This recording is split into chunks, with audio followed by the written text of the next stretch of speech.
thing truckers are interested in is how fast their trucks will go and how far their CBs will reach. Well, hello, my friends. Thanks for joining me, Jim Campbell, as we talk all things trucking. This video is a peek into the future of the trucking industry and how that future could affect you as a driver. In order to gain as much information as possible from this video, please watch all the way through to the end and leave me a comment below. Something to note so far this year in 2024 is the fact that the poor economic conditions of the past several years haven't changed. Since the pandemic in 2020, supply chain issues have persisted, causing many ups and downs for the trucking industry. People are generally spending less money in recent months and ordering fewer goods that need to be delivered. The start of this year, 2024, has shown about the same amount of trucking activity as last year in 2023. However, in the upcoming second half of 2024, the United States is predicted to see an increased freight volume of up to 17%.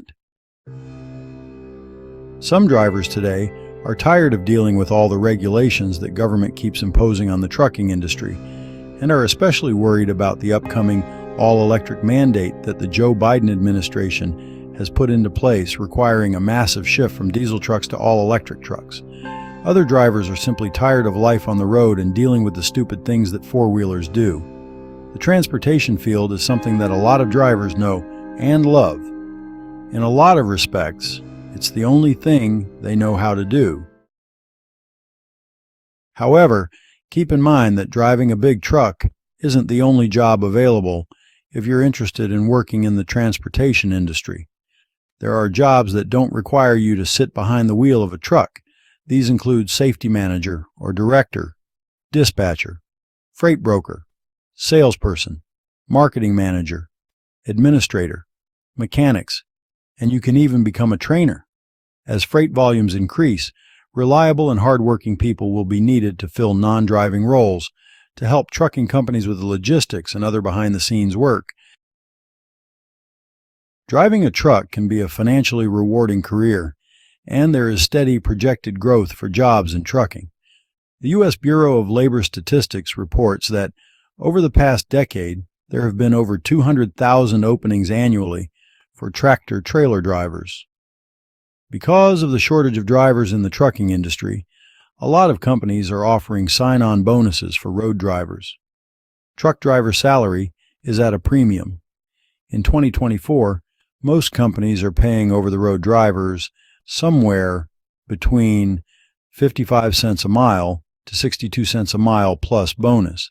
Meanwhile, drivers that prefer to come off the road can expect to earn an average starting wage of between $21 per hour to $25 per hour as a local or short-haul driver.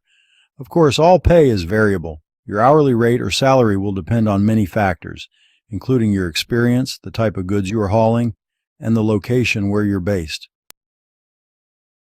Just like in most other careers, there is an opportunity to increase your income through overtime, bonuses, and incentives. The more time you invest in your career as a truck driver, the more likely you are to climb the proverbial ladder in the industry. Driving a truck for a living comes with many nuances, and the more you're able to specialize in certain tasks, the more you'll stand out as an employee worth promoting in 2024 and beyond. This might look like getting additional endorsements. There are commercial endorsements that could get you different and higher paying types of driving gigs. These include tanker, hazmat, or doubles and triples. A tanker endorsement, which is a type of certification you can obtain to transport large tanks of liquids or gases with your commercial vehicle.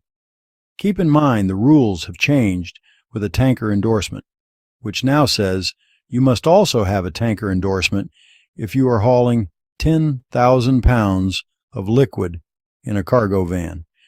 A hazmat endorsement allows you to drive materials defined as hazardous via the Department of Transportation. A dual tanker and hazmat endorsement. Getting your X endorsement requires you to pass a TSA background check, in addition to N endorsement written and knowledge exams. The hazmat test is 30 questions long, in addition to the tanker written knowledge test. It's always been my opinion that it's best to have the tanker and hazmat endorsements on your license because they will give you more flexibility in terms of reloads. Wouldn't you prefer to drive 5 or 10 miles for your next load instead of having to drive 40 or 50 miles for a reload? Drivers with the tanker or hazmat endorsements also get paid an added fee for hauling that tanker or hazmat load. Because not every driver has an endorsement, you'll be sure to stand out. If you have at least one, you're more valuable to the company you're working for. And again, if you don't want to drive, not to worry. There are plenty of other jobs available on the back end of trucking that will allow you to progress in your career. The company you are working for may have other avenues for you to take. You might be able to work in a warehouse, either on the floor or behind the scenes, managing logistics. You could even work as a mechanic and help maintain fleet equipment. And there are, of course, HR and logistics positions at every large trucking company. After all, someone needs to manage all of the drivers and their routes. In short, the more flexible you can be for a company, the more valuable you'll be. This is true for both your time flexibility, the amount of endorsements you have to be able to drive different types of loads, and your adaptability when it comes to learning new rules, regulations, and even new technology. In the world of trucking, big changes are on the horizon. Imagine a future where those massive trucks rumbling down the highways are electric, quietly humming along without the roar of diesel engines. It's not just a dream, it's becoming a reality. But what does this mean for the trucking industry and for the folks behind the wheel? First off, let's talk about the trucking industry itself. It's a bit like the old Wild West, but instead of needing a horse and a six-shooter to survive, all you need in the world today as a driver is a commercial driver's license and a truck to get started. That means there are tons of small companies out there, each trying to carve out their own slice of the pie. But this also leads to some chaos, with companies competing fiercely for contracts and drivers. Now, enter electric trucks. Switching over to all electric trucks and cars isn't just about swapping out engines, it's about completely changing the way cars get around and how truck freight gets moved from point A to point B. But it's not all smooth sailing, and it won't be. Switching to electric isn't cheap, and there's still a lot of work to be done to build the infrastructure needed to support these trucks. And let's not forget about the 3.5 million truck drivers out there whose jobs could be impacted by this shift. It's a big change, and it's going to take time to figure it all out. I think most people do not have a problem in trying to protect the environment where and when we can. Electric cars and trucks might just be the key to doing so. However, folks like me in the other camp see this shift to all electric as too much too fast. The United States is simply not ready for such a short-term drastic move to all electric cars and trucks. The infrastructure is simply not in place and will not be in place in time for the massive mandates that the Joe Biden administration has put into place, which start with the 2027 vehicle model years. That's it for today. See you in my next video. Take care, be well, talk to you later. Bye-bye. I